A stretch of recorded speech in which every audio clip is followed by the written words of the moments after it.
আপনি কি বিএ ও এম এর জন্য অনলাইনে বেস্ট কোচিং নিতে চান? বাংলা অনার্সে ভালো রেজাল্ট করতে চান? তাহলে আজই আসুন নাম্বার 1 কোচিং সেন্টার প্রান্তিক গাইডে। আমাদের অভিজ্ঞ শিক্ষক ও লেখক রাজস্বী হালদার যত্ন সহকারে ক্লাস করান।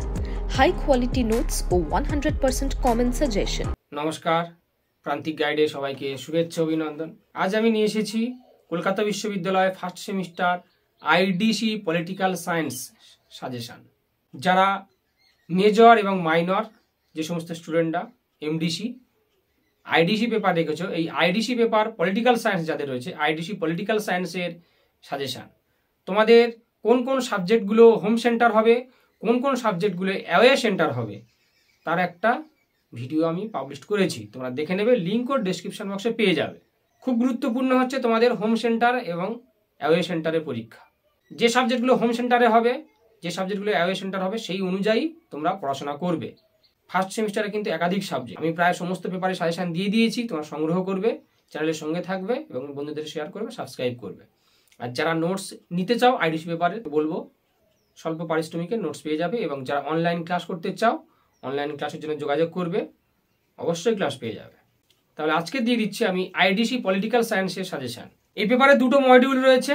মডিউল 1 থেকে প্রথমে লিখে নাও শাসনের ধারণা এবং শাসনের বৈশিষ্ট্য। শাসনের ধারণা এবং শাসনের বৈশিষ্ট্য। শাসনের উদ্ভব ও ক্রমবিবর্তন। শাসনের উদ্ভব ও ক্রমবিবর্তন।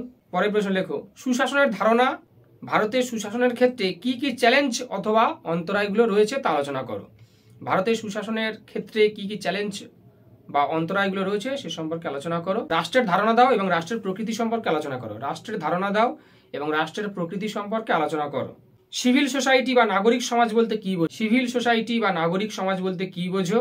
সুশাসন ও সিভিল সোসাইটি বলতে কি বোঝো? সুশাসন ও সিভিল সোসাইটি বলতে কি বোঝো এবং পার্থক্য। বাজার ও নাগরিক সমাজের ভূমিকা। বাজার ও নাগরিক সমাজের ভূমিকা সম্পর্কে আলোচনা করো। গেল মডিউল 1। মডিউল 2 থেকে করবে জনগণের অংশগ্রহণের মাত্রা, ভারতের স্থানীয় স্বায়ত্তশাসন ব্যবস্থা ও জনগণের অংশগ্রহণ সম্পর্কে আলোচনা করো। জনগণের অংশগ্রহণের মাত্রা, ভারতের স্থানীয় স্বায়ত্তশাসন ব্যবস্থা ও জনগণের অংশগ্রহণ সম্পর্কে আলোচনা করো। ওর সঙ্গে লিখে নাও 73 এবং 74তম সংবিধান সংশোধনী আইনের বৈশিষ্ট্য, জনগণের অংশগ্রহণের ক্ষেত্রে বাধা এবং সুবিধা অসুবিধাগুলি আলোচনা করো। জনগণের অংশগ্রহণের ক্ষেত্রে বাধা, সুবিধা অসুবিধাগুলি আলোচনা করো এবং 73 ও 74তম সংবিধান সংশোধনী আইনের বৈশিষ্ট্য। পরের প্রশ্ন তথ্যের অধিকার আইন 2005 এবং ক্রেতা সুরক্ষা আইন 2019 এবং পশ্চিমবঙ্গের জনপরিষেবার অধিকার আইন 2013, তথ্যের অধিকার আইন ও সীমাবদ্ধতাগুলি আলোচনা করো। রিপিট কোশ্চেন, তথ্যের অধিকার আইন 2005, ক্রেতা সুরক্ষা আইন 2019, পশ্চিমবঙ্গের জনপরিষেবার অধিকার আইন 2013, তথ্যের অধিকার আইন ও সীমাবদ্ধতা, এগুলো আলোচনা করো। পরের প্রশ্ন সবুজ শাসনের ধারণা দাও। সবুজ শাসনের বৈশিষ্ট্য। সুস্থায়ী উন্নয়ন বলতে কি বোঝো? সুস্থায়ী উন্নয়নের বৈশিষ্ট্যগুলি আলোচনা করো। সবুজ শাসনের ধারণা, সবুজ শাসনের বৈশিষ্ট্য, সুস্থায়ী উন্নয়ন বলতে কি বোঝো? সুস্থায়ী উন্নয়নের বৈশিষ্ট্যগুলি আলোচনা করো। পরের প্রশ্ন সবুজ শাসনের প্রতি ভারতীয় দৃষ্টিভঙ্গি। সবুজ শাসনের ক্ষেত্রে বিভিন্ন চ্যালেঞ্জ বা সমস্যাগুলি আলোচনা করো। সবুজ শাসনের প্রতি ভারতীয় দৃষ্টিভঙ্গি, সবুজ শাসনের ক্ষেত্রে বিভিন্ন চ্যালেঞ্জ বা সমস্যাগুলি আলোচনা করো। এই গেল তোমাদের আইডিসি পেপারের সাজেশন। এইগুলোই পড়ো, এখান থেকে তোমরা কমন পেয়ে যাবে। তোমাদের সমস্ত কোশ্চেন কমন আসবে আশা করছি। তোমরা এইগুলোই সংগ্রহ করো, এগুলোই পড়াশোনা করো। আর যারা অনলাইন ক্লাস করতে চাও বা যারা নোটস কিনে নিতে চাও, যোগাযোগ করবে, সমস্ত হেল্প পেয়ে যাবে। প্রান্তিক গাইড সবসময় তোমাদের পাশে রয়েছে, তোমাদের সেবায় রয়েছে।